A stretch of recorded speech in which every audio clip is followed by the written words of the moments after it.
Hi, it's Denise here. How to stay fit after 50, how to stay fit over 50 with Denise.com. You can also get me, denisesanger@gmail.com, and be sure to hit the subscribe button here so you don't miss any of these YouTube video updates. Also, you can find me on Facebook, Healthy After 50 with Denise. So here we go. Why is it so hard to lose weight after 50? The reasons vary from woman to woman, to be honest with you. I actually started to notice a slowdown in my weight loss when I was fighting the fibroid tumors and the cysts in my uterus and in my ovaries. I knew things were starting not to work properly. And then after I had the hysterectomy, I actually lost weight the first 2 years. I was able to keep my weight down. Matter of fact, a whole nother story, but I was looking at the journal that I have kept for several years. It goes back to 2012 or 2013, before my hysterectomy. This is 2020, so I must have had my hysterectomy in 2014, I'm thinking. So the first 2 years after my hysterectomy, I didn't have a problem with the weight coming on either. It was after, when I was moving into year 3. And the big part of that reason is because they remove your ovaries. And when they remove your ovaries and your ovaries are not function, I mean, think about it. Everything in your body serves a purpose. It's there for one reason or another. So in my case, with a complete hysterectomy and they removed the ovaries, there was I had no longer any estrogen production or testosterone production or any of that. Now, I did do the supplements for a while and they did help for a little bit, but then they stopped working, the pellets in the hip. And doing research, I found that that's happened to a lot of women, that when they are on the pellets, the hormone pellets, the BioT for a while, that it does stop working and you need to come off of it, which is what I did. So how did we get here? Here I am, 59, I'll be 60 next year, and still going around the same question with the how to lose this weight after 50.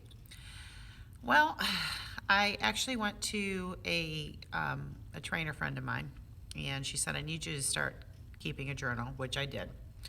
And come to find out, I even seen it, as soon as you write everything down, it's like, wah, you can see it there. I wasn't eating enough. With my activity level, I was not eating enough. And this past, a few days ago in my Tabata class, we were doing Pilates, because I end with Pilates in every single class, because side journey real quick, Pilates and yoga, if you're not doing it, you need to be doing it. But anyways, we end with Pilates, and all of a sudden I got that clammy feeling where you're just like, and I'm like, oh, please help me keep my breakfast down. This is just not good. And I'm sitting there trying to breathe through it. And I finally breathed through it. Looking back at my food journal for a couple days, I really wasn't eating maybe 1,000, 1,200 calories a day.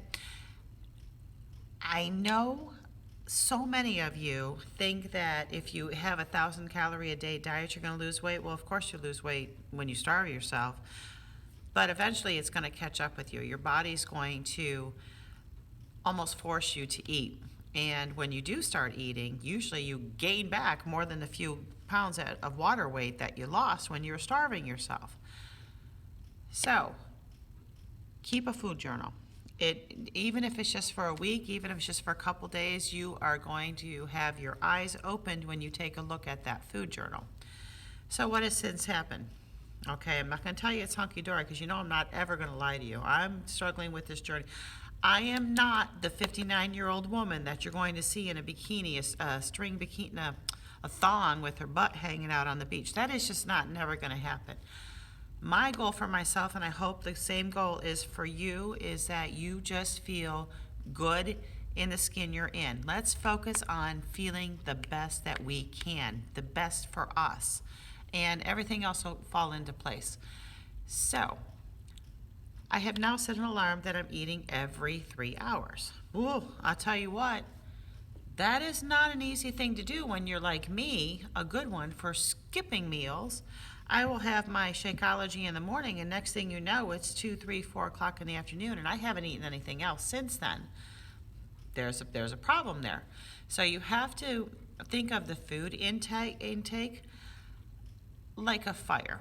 Okay, so you're building a fire in your backyard, or you're out camping and you're building a fire. What do you do with that fire? You keep feeding the fire to keep it going, right? Same thing with your body. You have to continually feed it food for energy to keep it going. And water. You've seen this before. I walk with this. This is 30 ounces of water. I walk with this and fill it 3 times a day. You have to continually fuel your body with food, good food. So keep that journal. If you're like me, a good one you get so focused on what you're doing. When I'm in my office at home and I'm writing, I am so focused on what I'm doing. The time just goes by. Set the alarm and try to eat every 30 minutes. I can't show you my journal because it's on my phone, but I'm using my Fitness Pal. It's free. Don't worry about the exercise portion of that. Just focus on journaling. Set the alarm. Every 3 hours, eat and write it in your journal. And I'm telling you, you're going to get your eyes open like I did. Unfortunately for me, eating 3 meals a day, I've already bumped up 2 pounds. All right, I'm assuming that that's my body adjusting to it, but physically, I feel better and I'm more alert. So I definitely know that I was not eating enough for my activity level in general. Even if you're sitting on the couch doing nothing, you're still, just to maintain your body, just to breathe, just to pump your heart, just to blink your eyes, you're still burning like 700-800 calories. You cannot survive on a 1,000-calorie diet for long. That 1,000-calorie diet or 1,200-calorie diet, it's really not healthy for most of us. So just keep that in mind. Sit down and figure out what you need to be eating to maintain where you're at right now. You can do that there's different formulas. I'll find the formula and I'll put it below for you. But keep a food journal and let's go through this together. Just because we're over 50 doesn't mean that we'll never lose weight. We're gonna figure this all out. You're there with me, I'm there with you. It's a hysterectomy and after menopause that has really done it for me. But you know me, I tell it like it is. So here we are. So keep that food journal. And I'll see you in a week when we're gonna check in and see how you're doing. Love you all. Don't forget to hit subscribe. How to Stay Fit at howtostayfitover50.com and Healthy After 50 with Denise on Facebook and Instagram. Bye, y'all.